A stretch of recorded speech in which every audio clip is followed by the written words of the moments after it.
You know, again, think about what you're eating when you're, if you're not willing to change going out, think about your choices when you're there.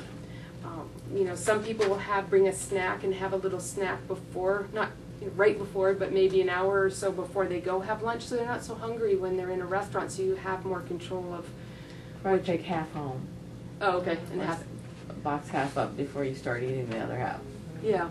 Well, just think about what, you know, and tell people how you want things. No French fries. Yeah, that wouldn't be good if it was every day. That could definitely wreak havoc. I just think that in general in California, it's easy to eat out and ask for what you want. I don't propose to eat out all the time, but you know, when you do go to a restaurant, enjoy it.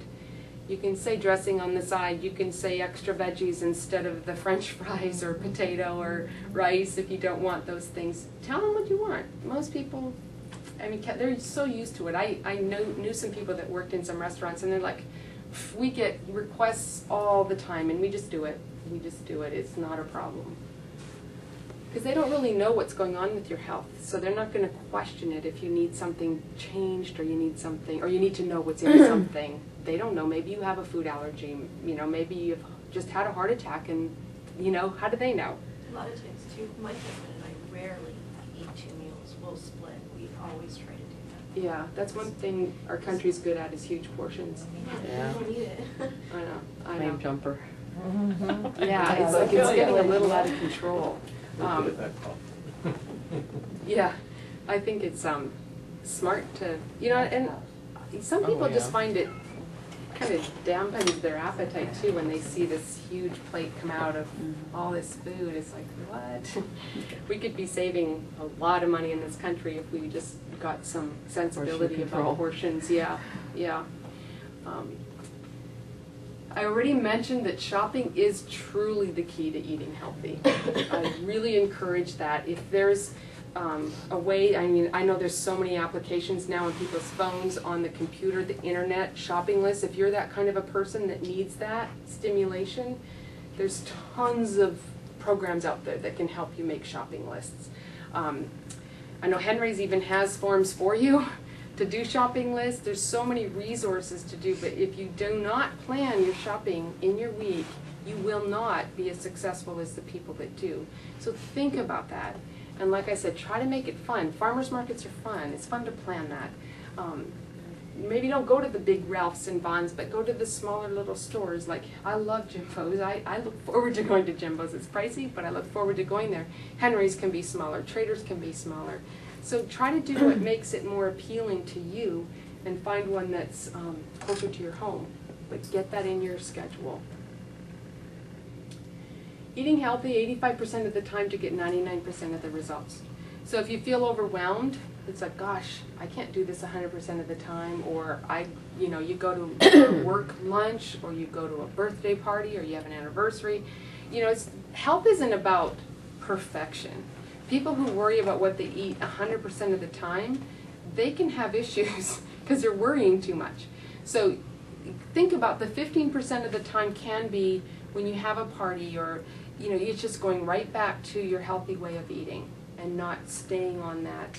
Like, I hate that all or nothing attitude that people seem to get. Oh, I blew it yesterday, I'm a failure, I don't care, blah, blah, blah. What's that about? You know, just keep thinking about what I'm supposed to do each day, and don't worry so much about the next day or what you did yesterday. I know that when I teach, if anybody has goals of weight loss is a side effect of eating right for your body type. So if you focus on just weight loss, you're going to be discouraged. I like people thinking about what they're eating, how they're feeling. If you're feeling good after you eat, which is how you're supposed to feel, then you know that meal worked for you and you're going to get results. But if you feel bloated, gassy, tired, headachy, that meal wasn't right for you. But I do want to emphasize that weight or fat loss is a side effect of eating right for you, and it will happen. Water, of course, we need water. I tell people half of your weight in ounces. Do you have a different formula? That's what I use. Yeah. Very, very important. Why is water important? Your body is made up mostly of water. Yeah, our body percentage, I think we're 67. And I think it also helps to flush. Absolutely, absolutely. You know, a lot of people will tell me, you know, when Coreen, I started drinking lots of water and I just peed it all out. You know, I was in the bathroom all day long. Yeah. You know, your body gets used to more water. But it also might be this next part here, your electrolytes. I see a lot of people who have been on a lot of coffee or alcohol. Their electrolytes are messed up in their body because alcohol is a diuretic, coffee is a diuretic. So you're flushing out all this potassium and chloride and sodium every single day, and you're not eating it right to balance it back. So sometimes people have to use an electrolyte. I like Ultima, which are packets. I don't know if you have one here, but Nedic has a good electrolyte. Those things, you don't need them forever, but they can help. If you're one of those that, you know, in the beginning you will pee more, but if it's going on and on and on, you might be one of those that needs to add an electrolyte for a little while to get your body back in balance. And potassium, you know, deficiencies of low potassium would be that dizziness, lightheaded, especially after you work out. Gatorade, no. So someone will throw at you, you know, Gatorade. Gatorade's more sugar again than it is potassium, so why would you bother?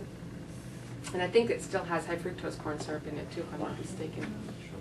Coconut water, though. Yes, it has natural electrolytes, and that's, I've even seen that at Ralph's actually. So yeah, you can get coconut. Just watch the sugars though too in coconut water. So just a review. I put those numbers in there. If you want to write that down, or again, if you want to request the presentation, I'm more than happy to email it to Dr. Cameron. So let's just throw out some examples of what a balanced breakfast would be. I'm almost out of town. How much time do I have left? You're good. Okay. Anybody want to suggest a good breakfast, a balanced breakfast? What do you eat for breakfast now? Maybe we can fix it. I have like maybe one slice of turkey bacon, like that, and that was called a sandwich thin or a bagel thin, or like that. And then I have the Greek yogurt, like maybe half a cup with half a cup of blueberries or strawberries, whatever that I like. So. Okay. Yeah, I think. And egg beaters. Yeah. 1/4 cup of egg beaters or egg whites. So that might be pretty balanced. I would have to, you know, see portions to know. But if you follow these guidelines, you can kind of get your meal in balance, and you're going to see the protein and carb are very balanced. A lot of times people will have, especially breakfast. Breakfast foods are high carb naturally. The quick, easy food is carbohydrate. So cereal, milk, yogurt, berries, maybe not be, they're good for you. Oatmeal, it's all good for you, but it's all carbohydrate. So you have to find a way to get, like, you know, using some scrambled eggs or poached eggs on the side of your oatmeal. Having some kind of, like, I'm not even against people using their protein from the night before for breakfast. You know, that's a piece of chicken or a piece of salmon that was left over. It doesn't really, if you're open to that, why not? I mean, we're the ones that design breakfast foods, not our body. So your body just wants balance. It wants good nutrition. It doesn't necessarily care if it's breakfast food or lunch food or dinner food. But again, yours is better balanced than a lot of people because at least you have the eggs in there. The turkey bacon, again, I would like it to be nitrite free. I don't know if it is. Again, just because the nitrites can be too chemical.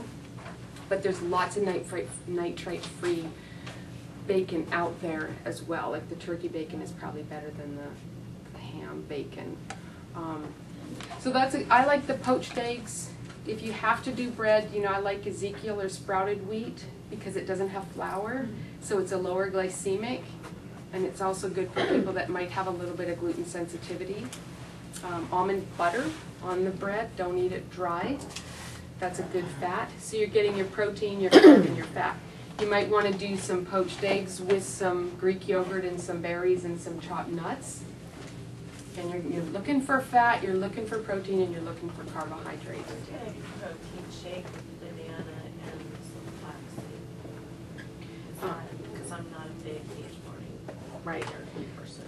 Yeah, protein shakes, when I'm on the go, they're perfect. I have a lot of clients that wake up at 5 in the morning and they're on the road by 5:15 or 5:30. So having the protein shakes can be a good way to get balance.